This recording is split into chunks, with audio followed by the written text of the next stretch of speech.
Megan, thanks for coming on my podcast. Hello, thank you for having me. It's great to be here. Megan is an award-winning actor, writer and producer. She is also the founder of her own production house, Double Yellow Productions, and her latest films, Best Friends, Surgeons and I Called You, have gone on to win multiple accolades and lots of awards all around the world. Megan is also my friend.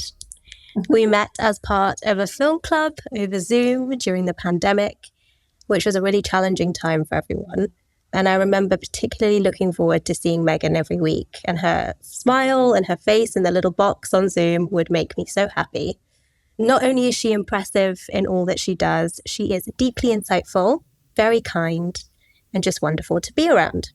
So Megan, thanks for being the first guest on my podcast. Oh my goodness, what an introduction. I just need a moment. Very, very kind. But all I can say is thinking back to that film club and us, it was such a strange time, but that film club was just such an amazing thing to be a part of. And I would say really it was so, I'd never been part of something where I sort of because I think it was a Saturday, wasn't it? And I think I just had got so used to being out on a Saturday or doing stuff that it was just such a wonderful thing to look forward to every Saturday. It kind of got me through lockdown. And I agree, yeah. seeing your lovely smiling face as well was a great thing. So that you and that group of women were an absolute, what an amazing find and creation really for lockdown. Honestly, really, it changed. It was something to look forward to every week. We would watch some beautiful piece of cinema, talk about it, make new friends. And we had the little coffee chat as well. Oh. It was so fun. It was so good. It was so good and so needed. And I think I was so nervous about joining the film club because I felt like I'd only watched 3 films prior to film club, which were all Harry Potter, which nothing wrong with Harry Potter, but I didn't feel like my film knowledge was particularly extensive. But actually, it was just such a good, I learned so much, and also listening to everyone's opinions and even if I didn't know much about music or sound or something, someone would ask a question, I'd be like, oh, I think I felt like this, and it was totally fine to sort of give your opinion. But you were very insightful too with all your. It's so funny you say that, because I literally had no background in film, and here I was among all of these film professionals offering my 2 cents about camera angles. I loved it. You gave very insightful feedback. I loved it too, honestly, and I think that was when I first realized actually I really enjoy being around creative people, and it helped me tap into that side of myself that I'd forgotten about for a really long time. Yeah, but I see you as being creative, even if you don't. But maybe sometimes it's a moment of reflection sometimes of what is creativity. In talking about creativity, I guess, what does that mean to you? Because I think it means different things to different people. And I'm always curious to know what drives people to be creative. I mean, it's such a big and such a good question. There'd be so many different answers from different people, depending on what stage of their quote unquote career or journey they were on. But I think to be creative, I think it's about putting a little bit of yourself, at least a little bit of yourself out there. And what I mean by that, I suppose, is sometimes if you take acting as a creative forum, sometimes you might just have a walk-on part and but you have to give a little bit of yourself to do it. Other times you'll create a role, have a role which you have to give everything of yourself to. So I suppose there's different levels, but to be creative, I suppose it's you putting a little bit of yourself out there. And I think that can be for art, or it could be for cooking, or it could be for gardening, or it could be for acting. That was the original question, right? What does it mean to be creative? Yeah. And also maybe in the truest form of art, whatever, I mean that to be, but I suppose I like to think creativity in art can be all sorts of things, maths can be creative or whatever. But if you were to sort of take the traditional creative avenues, it's about challenging yourself and other people and making people talk. So even if they don't like what you have given out to the world, or not, maybe doesn't have to be as serious as not liking, but if they weren't into it, if you get people talking, that is creativity, because you've introduced a subject matter, or you've made someone look at something in a different angle, or you've made someone go, oh, I do it like this actually. That's creativity, because it's getting people talking, I think. And whether that's like a piece of artwork, theatre, or a bit of film. If we'd all gone to film club and watched a piece of film and we'd all gone, yeah, it's fine, like, is that creative? Whereas if at the end of a film you're going, oh, do you know what? I just think he should have done that. Or if that was me, I would have done that. Or I really wish that had happened instead. That is creativity. Yeah, it's so important. It's so important. Yeah. Exactly. There's this really gorgeous Robin Williams quote in Dead Poets Society. I don't know if you know it. It's like, he says something like,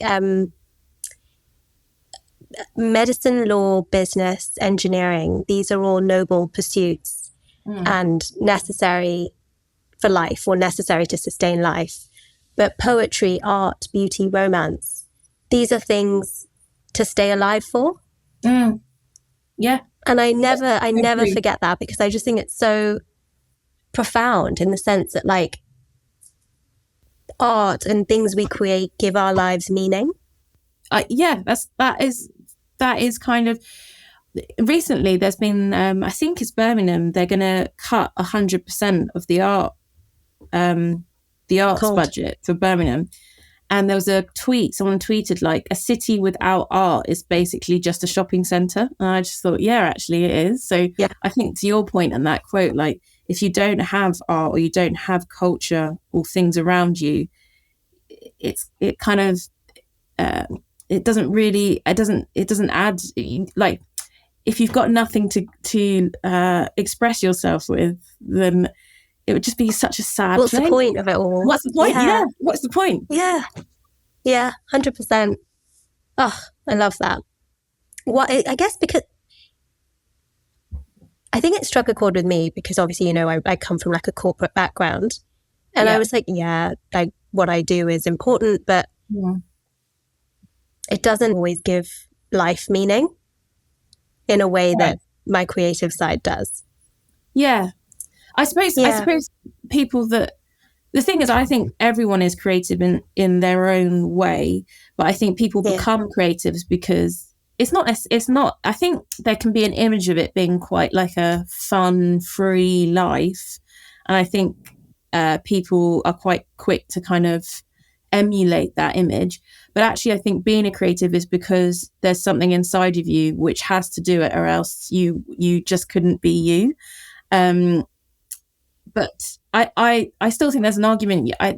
You sort of mentioned there, you're from a corporate background. I still think you're able to be a creative even if you are in a corporate background. And it's finding that little element or that channel of whatever it is in your life that you can do alongside your job.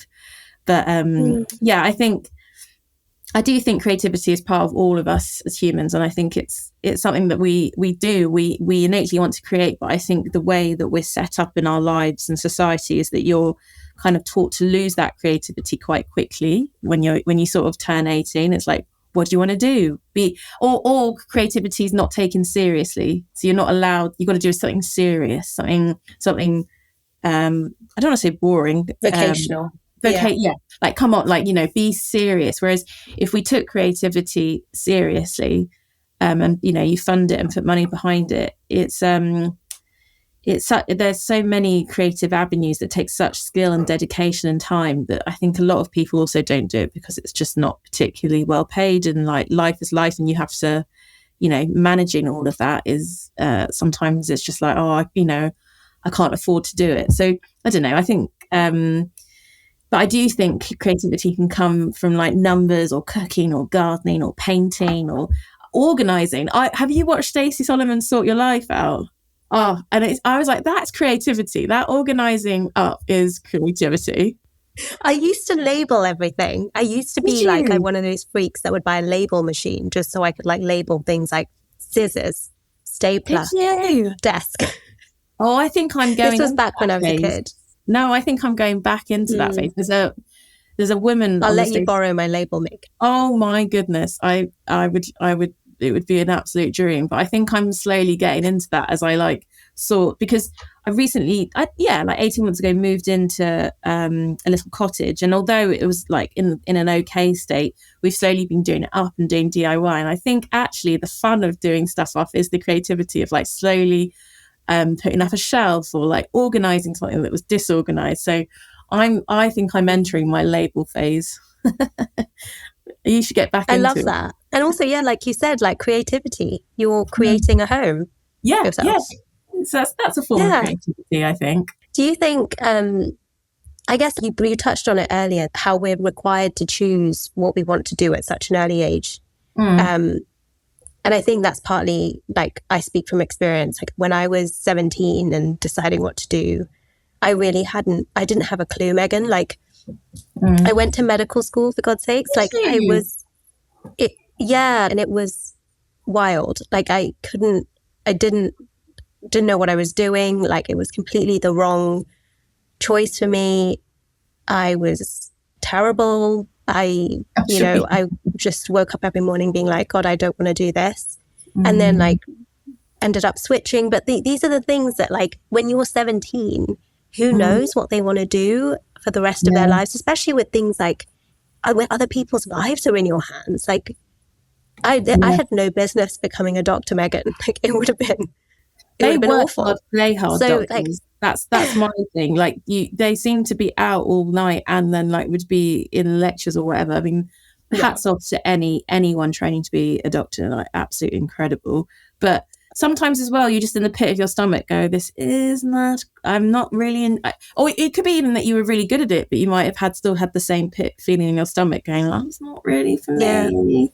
Yeah. But like I'm curious to know, when it comes to creativity and like the more creative professions, was it a series of conscious choices that resulted in you going down like the path of filmmaking and acting? Or did you always just know, I'm a creative person and I will be acting and I will be doing this? I suppose I'm trying to decide, like, was it something that, is creativity something that's like nature versus nurture? Is the point of the question. I mean, I think I was very lucky growing up, and I had parents who sort of outside of school, like I sort of did a dance class and I learned an instrument and all that kind of stuff. So I think that so I suppose art and creativity was always like in the background bubbling. And I used to, I sort of look back. It's really funny you mentioned that. I was in my mum's and dad's bedroom the other week getting something, and I saw this like what do you call it, like a weaving, like a plique weaving that I'd made in like textiles when I was probably like 14. And I'd totally forgotten about it, and I was like, oh my goodness, that is actually like, I mean, don't get me wrong, like the design was average, but I was like, that's actually like quite intricate and quite good. But I don't know how to do that. That's probably 15, 17 years on. I definitely couldn't do that again. So I suppose I always remember being at school and much more enjoying like the humanities and art and sport, and like I used to really look forward to those lessons, whereas the science and maths side of things I'd tolerate. I'd just be like, yeah, they're okay. I've kind of got to do them until I can get rid of them, which is such a shame, because actually now I think that's all down to how it's taught and whatever.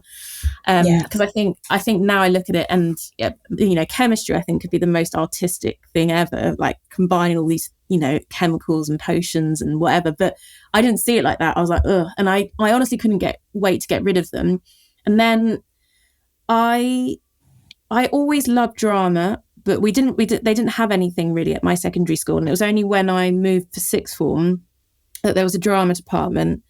But I think it also really comes down to like your home. My parents were like really supportive, but always said, go to university first if that's what you want to do, or like just get a trade. But I remember coming to the end of sixth form and being like, I really want to go to drama school.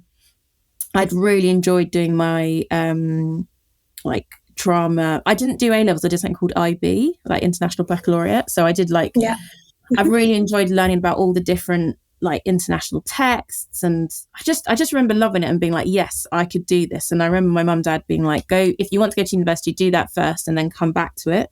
And then I went to uni, and I was very lucky. They didn't have drama as a subject, but they had quite a lot of like theatre and drama outside of it. But I think that's actually quite a good thing, because it meant that like chemists or biologists or engineers would do musical theatre, not just like the people that were reading drama. And I really enjoyed doing that. Although I always found it quite intense. Like there were definitely cliques at university, and I never knew if I quite like belonged full. I always had my one foot in, 1 foot out of that camp. But I think the moment for me that I realised I was like, I definitely want to be a creative and I don't want to work in an office is I read French at university, and I went off for a year and lived in Paris. And I mean, I was so lucky. I got to do 2 like work placements, both for property companies.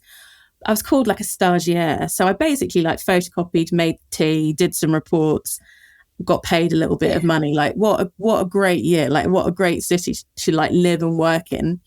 Yeah. But I remember just being like, I don't want to work in an office when I grow up, because it was just so, it was just, I mean, I now, ironically, as my temp job now, like do go into offices and stuff, but I think I feel quite liberated because I'm not in there permanently, and I always feel like I'm dipping in and like dipping out.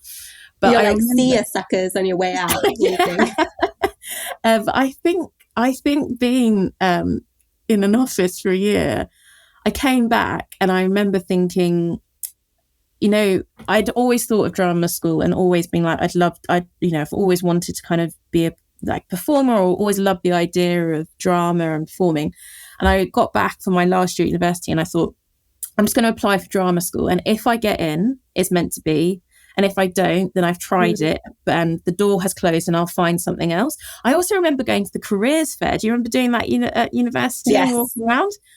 And I just was so uninspired by everyone, all the stalls that were there. And I remember calling my mum when I got back and being like, I don't know what I want to be when I grow up, because nothing in that career room is appealing at all. Because it wasn't anything creative either. It was like, you know, it was the graduate job for, I don't think I can name names, but, you know, this accountancy firm or that accountancy firm, or like, you know, this graduate program for that big company or whatever, or this marketing job. And I was like, I don't really, you know, nothing really appealed to me.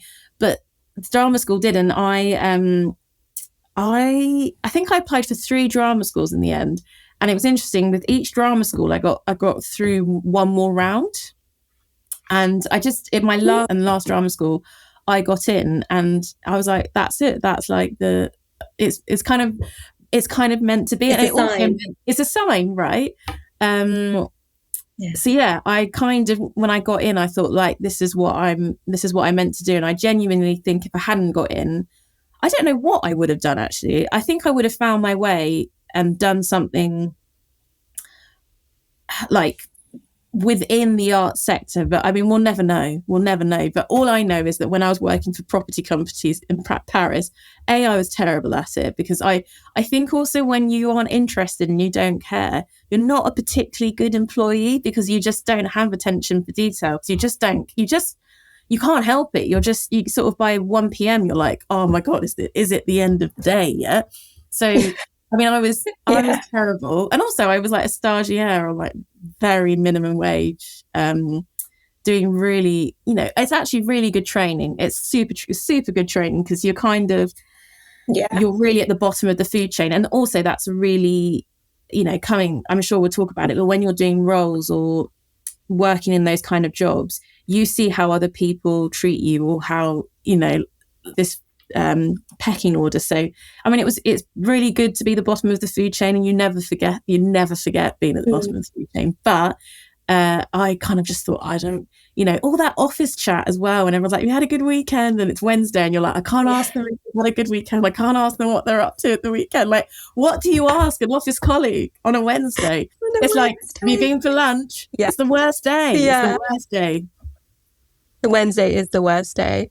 Honestly, I so agree with that, because I also think like, how do you know it's one of those things where you should just take every opportunity that's given to you or that you come across and kind of just make the most of it, especially when you're younger, which I wish I'd done more of, and, you know, just like done everything and kind of just thrown everything at the wall and seen what stuck. But sometimes if you do that, then you sort of feel like you don't become good at anything. I think it's so hard. You also need to be in and around people that can either drive you to those places to do it, or to have those facilities nearby to do it, or to like have, it is, it completely is. And like I did go to a drama, I wouldn't say it was a drama class, it was like more, I think it was essentially childcare, actually, now I look back at it, for like Saturday 9 till 12, like up at the local village hall kind of thing. But I didn't really have access or do any drama apart from the plays that I read in English, like, you know, when you read your sort of Shakespeare for SATs or like GCSE, until I got to sixth form, which sort of, it's because, you know, drama is not seen as an essential subject, or funding has to go elsewhere. So it's sort of sometimes that's crazy, don't you think? Because like I don't like, drama is so much about like building confidence and being able to speak publicly and communicate with people and be empathetic and understand people, and it just feels like those are essential life skills that I feel people, so like these days, not that many people have those skills, to be honest. No, well, I mean, I think also now it's all sort of driven by how you are, your creativity through like TikTok or videos or Instagram videos or whatever. But I do remember sort of going, like when I arrived at drama school, there was, I think the first person I met in my year was like, I've performed every Shakespeare play twice and have played Hamlet 7 times. And I thought, I've only read like 2 Shakespeare plays. Am I going to be like an awful actor? You know, like, or maybe not 2, but, you know, I've done like my Macbeth, Midsummer Night's Dream, you know, Titus Andronicus. And I was like, I don't think I've done any others. I think sometimes as well, it's, you know, like the text and the resources that you get given. But you can still be good at drama having never studied, or like still be a good actor having never studied Shakespeare before. So I think there can be an absolute snobbery, but that's what I mean. Like your creativity is inside you. It's the vibe, it's your energy, as opposed to maybe also, you know, how many plays you've read or how much but if you go to the theatre a lot and see a lot of theatre, that will influence or make you think differently, and your creativity will expand. The more you see, the more you watch. You can't help but, you know, we're all sponges, be influenced by it. Yeah. And what was drama school like? Like intense. I did a year. I did a year's course from September to September. It was a postgrad course, and I don't think I don't think I could do it now. Like I lived at home because it was. We didn't live in London, but we were like in the suburbs of North London, and I could get a train in for 30 or 40 minutes and then get a tube up. And, you know, even doing that and paying the train fare was cheaper than renting a house. And I was like, or like a room in a house in North London. And I saw it was in Wood Green, and I was like, I need to commute in. But I used to get up. I mean, I know this is nothing compared to other people, but get up at 6 a.m. every morning. It was really strict. Yeah. It was really strict about you couldn't be late. So it used to take me an hour door to door. So, I mean, it used to be 6-ish. I used to get up. I used to get the 7 a.m. train, and I'd be at drama school for 8 a.m. But there were a few times where the trains weren't running for whatever reason. So I needed that hour in order to like have some like buffer, like damage control time to like either get driven to Epping, which it was not that far away. But anyway, it like I think back to it now, and I'm like, I don't think I could. It was so intense, and sometimes I never got back until like 9 p.m. and it was such a brilliant course because it was really vocational. There were some postgrads you could do where you could spend 6 months writing like a dissertation, but I remember looking at the time being like, I don't need to write to become an actor, I need to do to become an actor. And we did loads of different stuff, and you know, you really got your money's worth, to be like quite frank. But I mean, it takes everything out of you, and all those people that you sort of hang out with for a year, you in a weird way, like I'm still friends with, I'd say a good few. I think there was 20 in our year group, and I probably stay in touch with 4 or 5. but you become immediately quite close, because within days you're like rolling around on top of each other, which is just such a strange but very normal thing in drama school. It will be like, right, everyone, we're putting on a piece of music and you now need to dance and react to that music. And within that room, it's completely normal and safe to explore and be. It's not even being a bit mad. It's probably just releasing and like reacting to whatever's thrown at you. But, you know, there was this... Losing your, like, inhibitions, I guess, right? In a way. You 100% do. I mean, the one time in drama school where I was like, this is just not my vibe, was we had to be an animal for like 6 weeks. And it's for like 6 weeks? 6 weeks. Not like all of the day, but you had like movement classes. So you had 3-hour movement classes or 2 hours, whatever they were. And they're trying to teach you different ways in which you could access a character. So, you know, there is the learn the lines and, you know, do it that way. But another way is you choose an animal for that character, and then you can kind of, you know, amp it up. So, you know, the director might say make the character more of a 7 out of 10 or a 1 out of 10, and you would take the features of that animal or, you know, characteristics. I always think there's some characters in Harry Potter, having mentioned that film before, where like they are quite like they're a bit evil, so they're kind of like, you know, and you're like, I wonder if you know, focused on anything. Anyway, said like what? I love Harry Potter. Who's the one then? Oh, his name's just gone from me. Like Voldemort's little sidekick who actually portrayed. He's quite like Peter Pettigrew. Yeah, and it was a rat. He was like a rat. And when he became like a human, it was a kind of Wormtail. Wormtail, that's it. Look, a little like ratty feature. Yeah. Anyway, they said choose an animal, and I don't know why I chose a panther. And we then had to present ourselves. We then had to present 10 minutes of being the animal of our choice to the whole group. And I was like, that's the most nervous. Intimidated I've ever been. I was a terrible panther, like terrible. I couldn't get the movements right. I was terrible. And then anyway, halfway through, you then put all the animals in the room together, and then you have to spend time like interacting with each other as animals. And I was like, I'm just a terrible panther. And she said, our movement teacher said, you can change. Halfway through, she was like, you can change it to a different animal. And I became a hedgehog because I realised that the hedgehog could roll off into a ball in the corner and not have to interact with any other animals. And I became a hedgehog for 3 weeks. You cheated the system. Well, maybe, but it was the right choice. But that's the kind of thing where I think it can mess with a lot of people, because you're kind of all the time just being judged, told what to do, told to do better. You're completely perfecting, exploring your craft for a year solidly. And then at the same time, like on a Sunday, I used to work at a local pub from 12 till 6 or 12 till 7 to earn my train money for the rest of the week. So you're just on it the whole time. But I'm so pleased I did it. I'm so pleased. Like, it was such an experience, and such I think if you can do something like drama school and get through it, even if you don't go on to maybe pursue acting, there's nothing that can happen later on in life which you like, you know, that you haven't kind of, that when someone's like, oh, I felt a bit stupid, I'm like, oh yeah, did you have to be a panther in front of 30 people for 10 minutes? Like, once you've had to do that, or, you know, nothing phases you really, like it definitely can. We're all human, and there'll definitely be things, but I always just sometimes go back to that feeling where I'm like, it can't be, or, you know, the first time you've been asked to learn like a long script and perform it in front of 30 people, it's a safe space, but it's an intimidating space.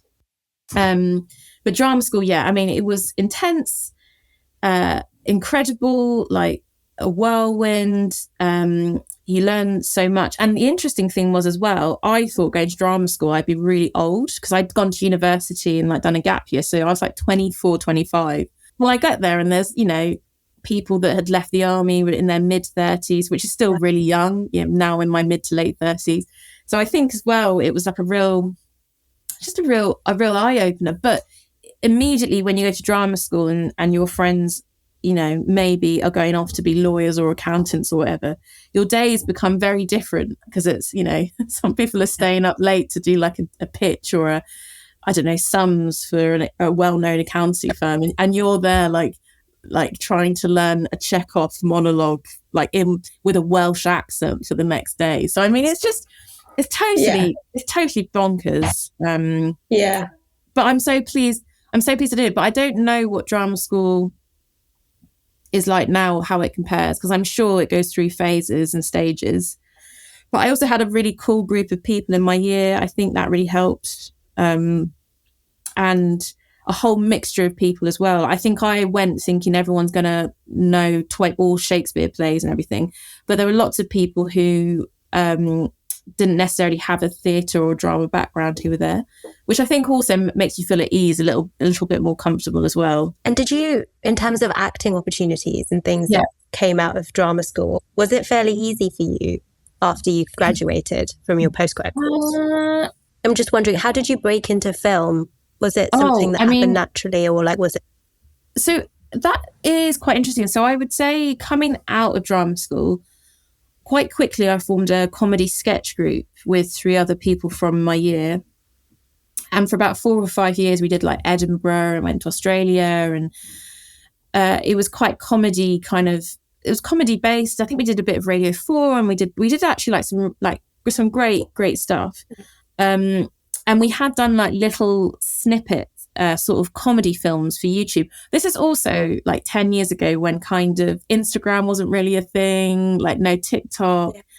And I sort of think of it now in that maybe now it'd be a little bit easier to sort of get the right camera or find somebody, there are people that kind of now make it their business to shoot short films or bits of showreel, but this was kind of before any of that. And so we had sort of done these little like comedy short films, which you can still find on YouTube and are really funny. So I had a little bit of experience of film, but it was always with 3 other people. So which there's always a safety in numbers when you're being creative and like putting stuff out. If it's as a group, it's less intimidating because you're like, if it's a bit awful, then we all share the blame kind of thing. And then I had kind of gone a bit solo. Well, we'd all gone off to do our own thing, and I'd written a couple of plays, and then I had this idea for film, and it happened that there was somebody in the year below me from drama school who had like sort of set up this he actually does self tapes, which is kind of an online or filming version of like auditioning, but he also was doing show reels, and so he had the camera equipment and everything. This is in 2020, and so I was doing a play for the Vault Festival in London, which was kind of for people that don't know, it's now actually sadly closed, but it's like an Edinburgh and London. So it's like this 3-4 week festival for fringe theatre, like work in progresses comedy. It was in the vaults under Waterloo. It was wicked. And I'd had this idea for like a little comedy. I saw it as a comedy sketch, but it was 5 minutes. So someone was like, no, that's a film. Anyway, it was we went into lockdown on the Friday, March something, but it was a Friday where we all went into lockdown. We filmed Best Friends, which was my first ever short film, which was amazing. Thank you. Tuesday or Wednesday before we went into lockdown. And it was one of those things where wow, Megan. It was so strange getting the train in. So basically I was doing it with another friend of mine, Lily, who co-founded Double Yellow with me. And we'd used her apartment. We'd asked 3 other friends to kind of book a day off work.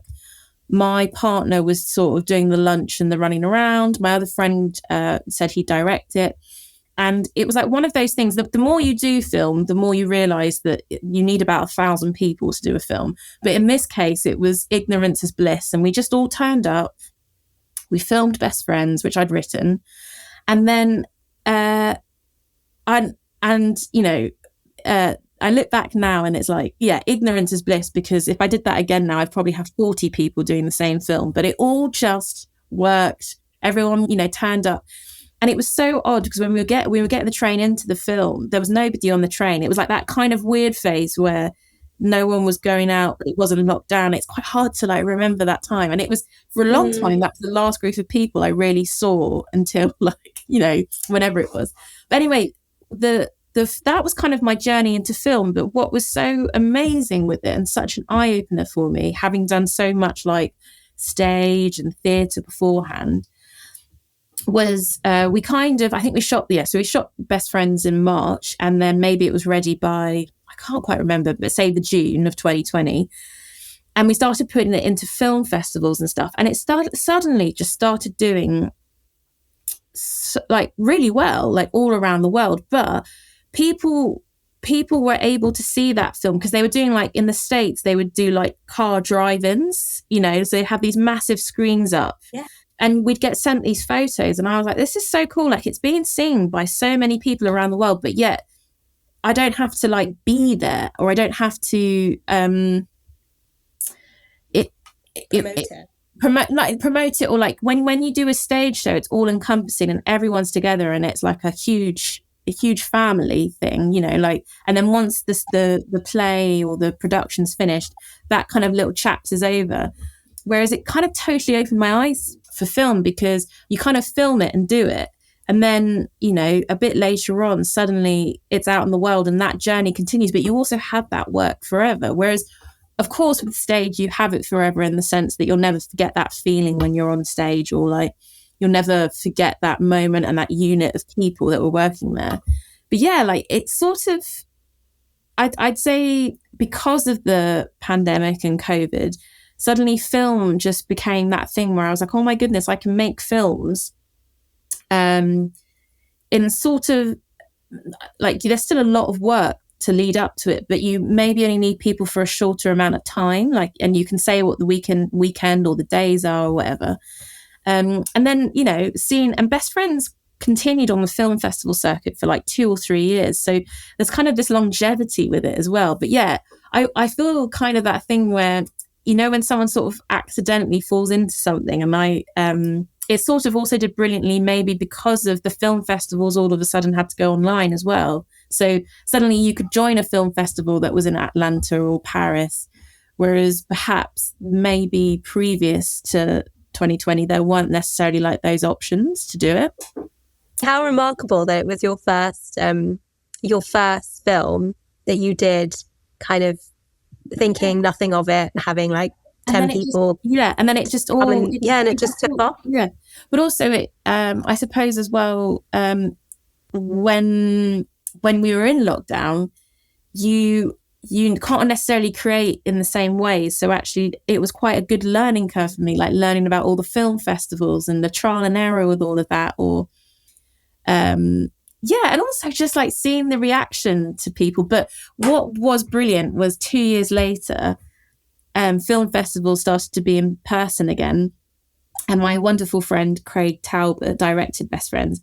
And we got into the Romford Film Festival, and they screened everything in this cinema, which is, I mean, the screen was amazing. It was massive. It was like one of those proper, I want to say maybe IMAX, but it was like, you know, like big.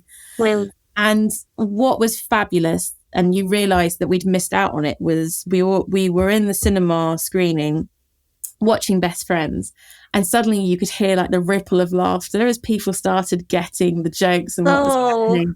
And I was like, oh my goodness, like actually there is something to be said about being in person at a film festival, not just online, because that was like incredible to see the moment up on screen. And then suddenly you're in the dark. No one knows that you're there for that film, and you can suddenly just hear people like laughing around you. That was cool. That was really cool. What a good feeling. What a good feeling. Yeah, exactly. It's like when a joke lands, except it lands in like the best way. Yes. I can imagine for a stand-up, that's when suddenly you make a punchline and everyone's just, you know, chuckling away. Yeah. I love that story. I feel like I'm giving you a lot of stories. I'm sorry. No, I love them all. I think what I admire so much about you is the fact that you you can do that. Like, you can put yourself out there in that way.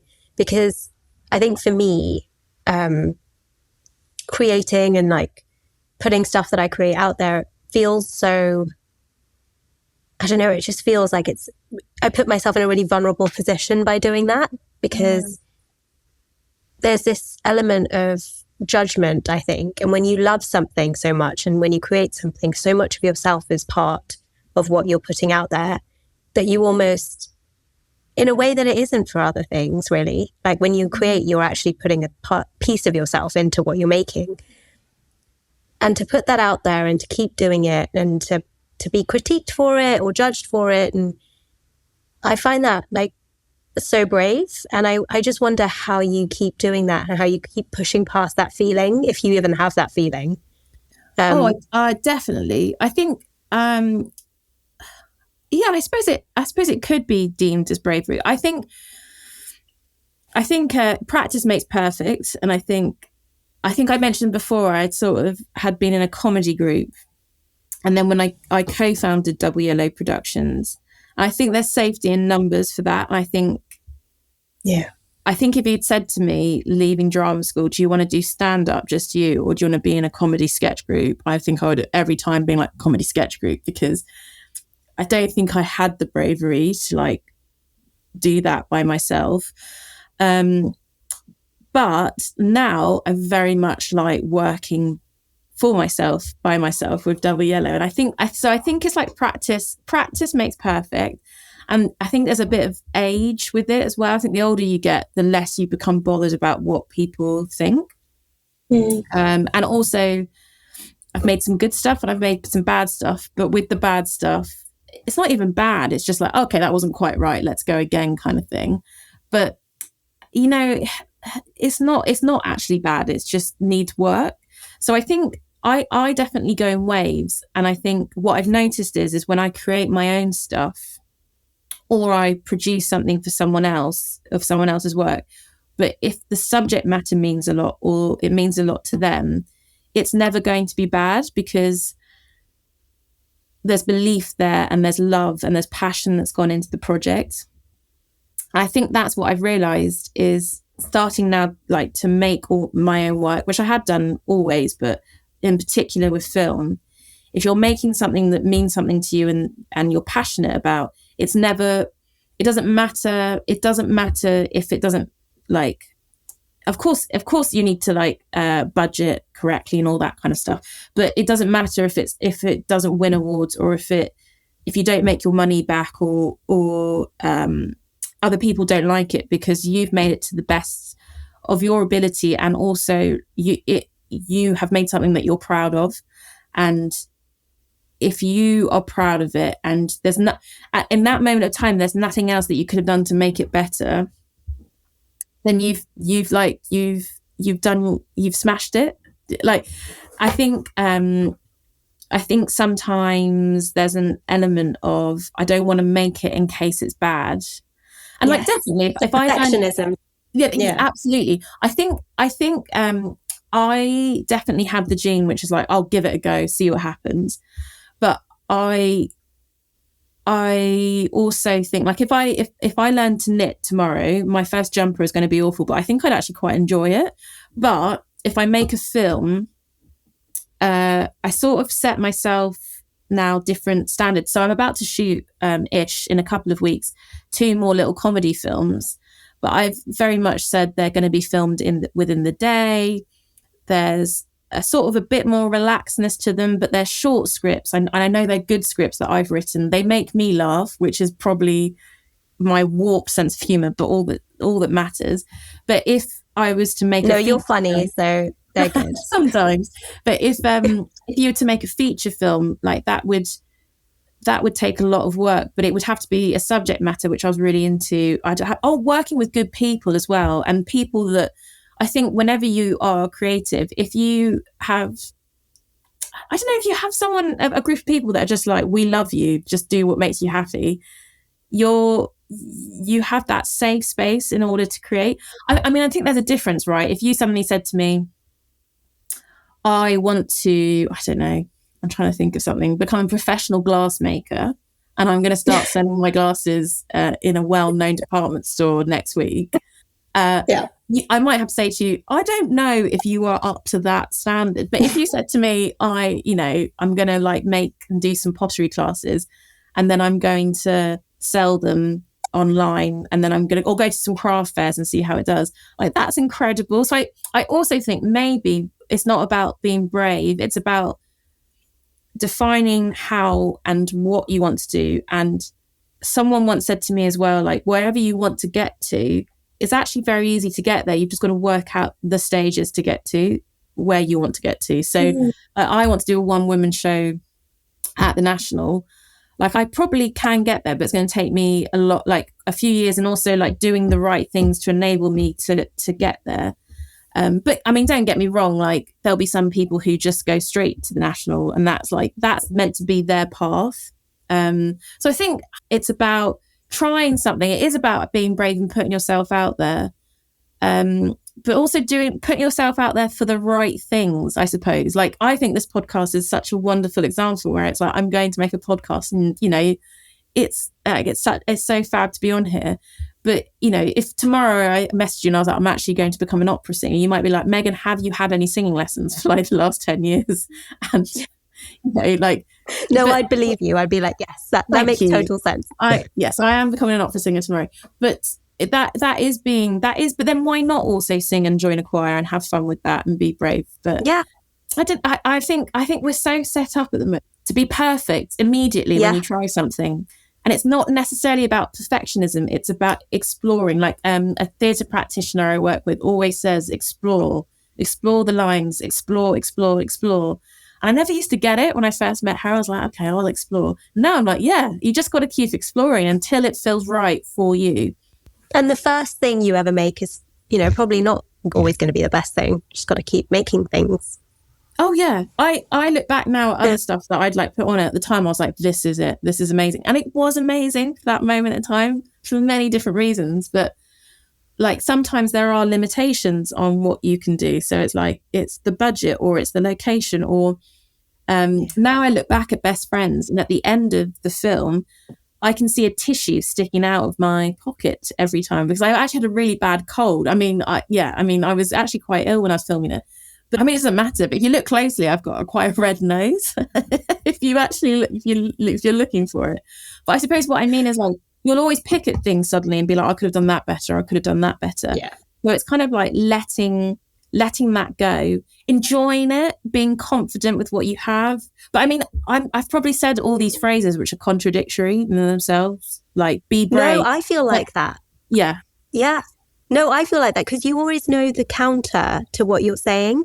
So like when I say to you, Megan, like, you know, it requires being brave. And then obviously the counter to that is doing more of it. And then we all know this stuff rationally and logically. And like, I completely get what you're saying. Like the fact that you can contradict yourself in how you feel about something. But now I like think of it. And also I love creating my own work and other people's work. I love creating, especially with film. But the thing that someone could tell me to be brave, but when I go in for an audition, be it TV, film or theatre, I get so nervous still. Like I am not good in auditions. I'm not actually a very anxious or nervous person generally. But when I go into auditions, it all comes out. Like my hands will just suddenly start shaking, even though they don't like. But like someone could say to me, "Be brave" or "Do more of them," and you're like, "It's just." But then once I'm past that audition phase and I'm in the room, as in like I'm in the rehearsal room, I'm a completely different human. So, you know. But I wonder why that is. Is that because you really want something, or is it because like you're suddenly putting yourself up there to be judged? Yeah, but you're already doing that. Yeah, we're already doing that, but I think it's the intensity of being in the room. But as soon as I'm out of the audition, I will be different in the rehearsal room, and then I go up a level when I'm on stage or I'm in front of the camera. Like I'll sort of like I go up a gear.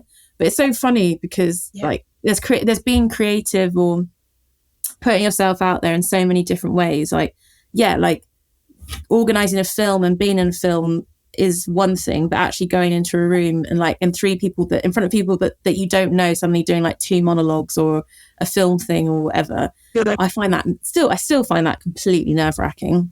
Yeah. I think what really helps me is to think, what would the alternative be? To never do it. Yeah. So and then true. that just feels scarier and worse than actually doing it.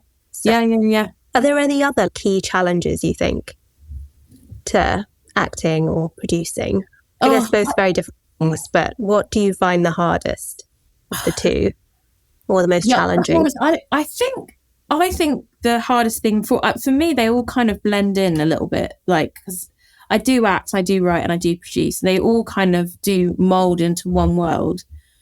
But I think the hardest thing sometimes is juggling like several different lives at once. And what I mean by that is like 98% of actors will have a day job. So you're doing your day job, whether that's working in a cafe or being a teaching assistant, or I do like online personal assisting, that would be the verb, wouldn't it? Or, you know, it might be that you work at box office, like in the theatres, or whatever it is you do.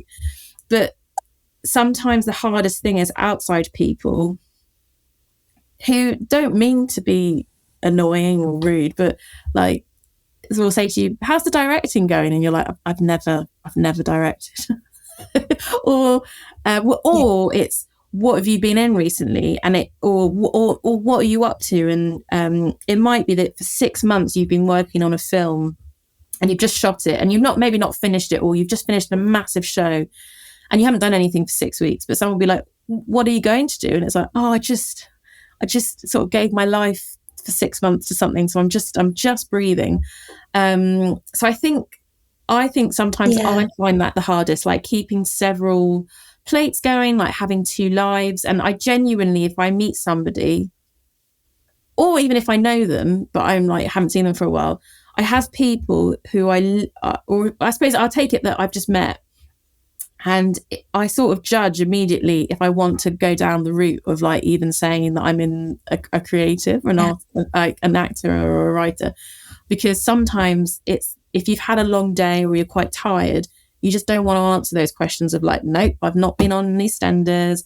Nope, I haven't got anything in the pipeline," because it's just quite demoralizing. So you'd much rather just be like, "I work in an office," which is quite funny. So I'd say like that's sometimes the hardest thing. And also it's like sometimes the finance, because you have to balance like earning money versus not earning money, but maybe taking a short film that might be a good networking opportunity or a workshop to meet somebody.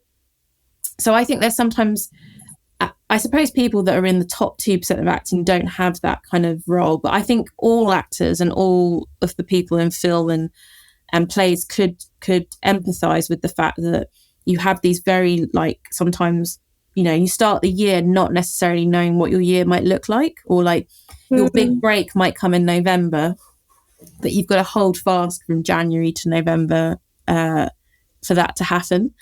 So I'd say those are the hardest parts of being a creative professional. It's like keeping going, being organized, keeping tabs on everything, and sometimes like balancing a lot of plates, as well as sort of having sort of a split personality, which can be your day job versus your actual job. And day job, it could be that you're working at the weekend or in the evenings or whatever it is. But then I do think of it sometimes and I'm like, yeah, but sometimes, you know, my friends that work in finance, I don't know what they do. I probably ask really stupid questions. You know, I'll be like, "How's the job?" And sometimes I don't even know what my friend's title job means. You know, it's like management consultant. Like, what does that actually mean? Like, if you're a nurse or a teacher, or I don't know, a doctor, I'm with you. I know immediately what you're doing. But sometimes people tell me their titles and I think, I don't know what to ask you because I've got no idea what that means. So, you know, I do appreciate people asking me questions. I'm sure I ask them really silly questions too. I think that's a really kind thing of you to say, Megan, because actually I think the fact that you think that it's demoralizing is probably because sometimes it is said in a kind of smug way, in the sense that like, "Oh, I have this like really boring, stable job," and they want to feel kind of better about their choice versus your choice where you choose to do something harder and more creative and true to yourself. And it's probably not coming from like the best place, maybe sometimes. And And maybe that's why sometimes you feel like you don't want to tell them or talk about it with them, because instinctively you know that I don't feel safe telling you that this is, something to do, because it's coming from a judgy place. Yeah. But that is kind of you to say that, I think. Oh, and also sometimes you'll meet someone and they'll be like, have you seen this TV series? And you'll be like, no. And they'll be like, have you seen this? No.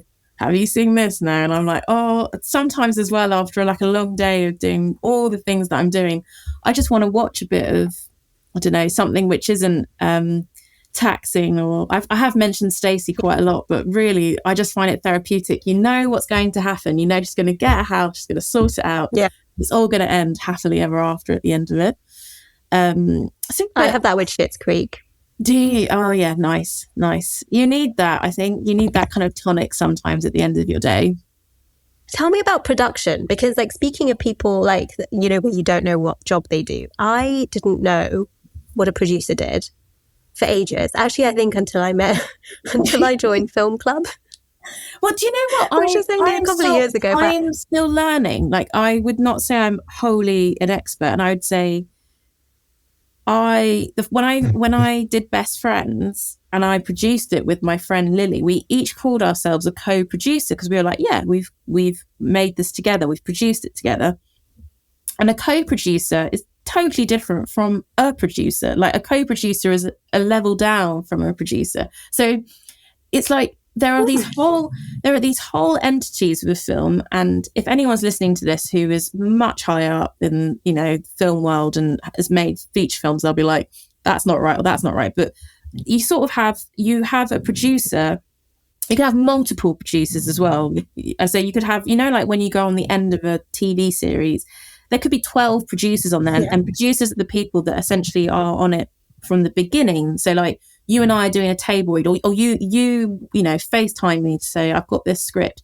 The producer is on it from that moment till it's done its last film festival, and like, or it's the end, beginning to end, which can be like 5 years. So you're on it for a long time. But then you also have like executive producers who I think probably get a lot of the perks of being in the part of the film, but say, I'm not going to make it, but I'm going to give you some money towards it. But maybe get to go to like the film premiere. I don't know if you're talking like the big time. I think with the films I make, it's like you get a mention and you get an Instagram post, but like different levels of films, different rewards. And then you have associate producer. It's an amount of money, but it's not as much maybe as exec producer. Then you've got the producer who makes it, and then you've got like associate producers who maybe, I suppose, have come in halfway through. So there's all these, I'm sure there's more types of producers as well, but there's all different levels to producing. But I suppose when you look at any TV series, and this is why I'm like obsessed now with the credits, like I'll watch something and I'll be like, there were 12 exec producers on it, or like they had like 8 producers, and you notice as well, like sometimes now people that are in the films are exec producers as well, because they've basically funded the film in order for it to be made. I don't know, it's interesting, but essentially, the producer, or the however many there are producers, they make the film happen. They are kind of the enabler, which is like they haven't written the script and they won't direct it, but they basically get it funded, get it made, bring people on board. I shot a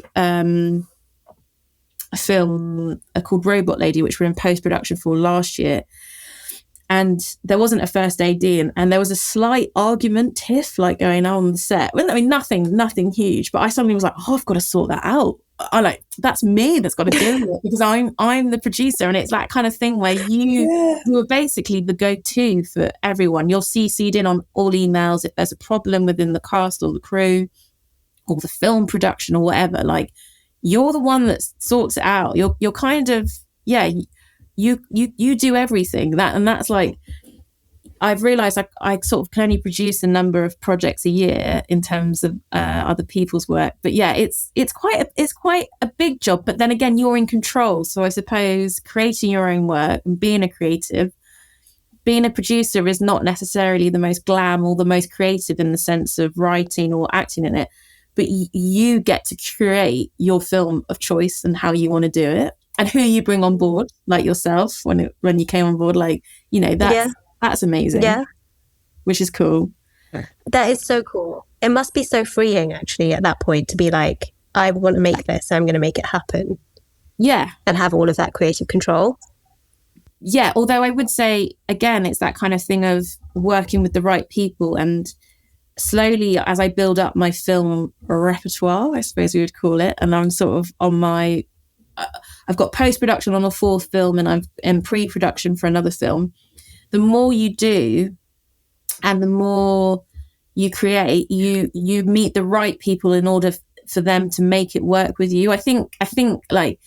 if I had decided to make a feature film as my first film, it'd be really hard. But because I've done like little, not I'm going to say little steps, but I'm slowly building up. And every time, that's the other thing about producing that I've really enjoyed, is that you meet people, because good people bring good people.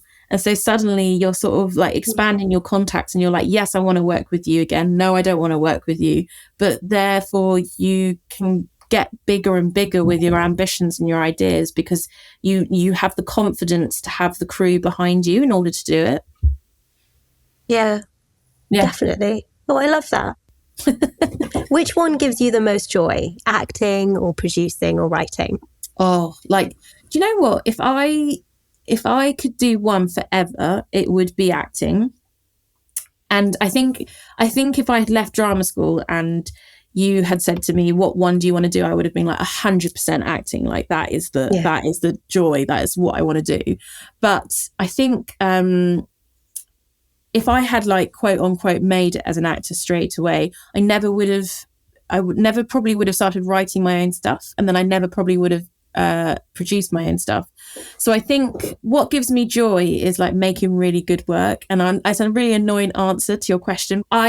I do love acting, and there's like a vibe and a buzz that you get from being on the stage and, you know, doing the project, and like you go on that stage and the lights shine on you and you can't see anyone in the room, and it's like it's just a euphoria and that you don't get anywhere else. But I'm so incredibly grateful for my producing skills, which are growing and I'm learning with, because I feel like that's enabling me as a writer and as an actor. Because I also start being like, oh, I've got certain standards of what I think should be acceptable and how you should do stuff. And then but I also think if I hadn't needed to start writing roles for myself and for women, or like on bigger, you know, topics and things that I wanted to write about, then I don't know, I don't know if I'd be the actor I was now. So I think they're all so interlinked. But I mean, the other 2 years ago, was it 2 years ago? I was in a play called Where I Call Home, and I didn't have to do anything other than act. And I have to say, it was lovely. Like I turned out, I didn't have to book a rehearsal room. I didn't have to, I don't know, I didn't have to like organise like lunch or what people were eating. I didn't have to organise the venue or the, you know, contracts or anything. All I had to do was turn up and learn lines. But it took me quite a long time just to be like, I don't have to worry about, that's not my job, that's not my job, that's not my job, that's not my job. All I had to do was learn my lines. All I had to do. I mean, it was still huge. It was it was a lot. But I don't know, they all give me a lot of joy. But I if I had to choose one, it would be acting. But I really appreciate the other two strands that I have in my life and how that informs my ability to act as well. And if you could pick one film to watch for the rest of your life, which one would it be? Oh, that's such a hard question. I mean, as I've mentioned, I love a happy ending, and I think if you're going to watch it for the rest of your life, you've got to have some feel good factors, and you've got to have a bit of comedy, and you've got to have a happy ending. Like I'm all for emotion films and poignant messages, but I think if you were having to watch it like on repeat for the whole of your life, I would need something that would just ended well, because I think otherwise you'd be spiraling out of control emotions wise. So I think I'd have to go for something like Paddington. Yes, good shout. It's just, it makes you feel warm and fuzzy on the inside. I don't know, or it would be like a classic. I don't know, there are those films that you see sometimes at Christmas that you're like, oh, I love that film, and you've seen it a million times, like the original Railway Children. Do you know that one? But there are films like that where you're like, oh, I've seen that a million times. I think there were so many films when we did film club that I so enjoyed, and that's the other thing that I find really Honeyland.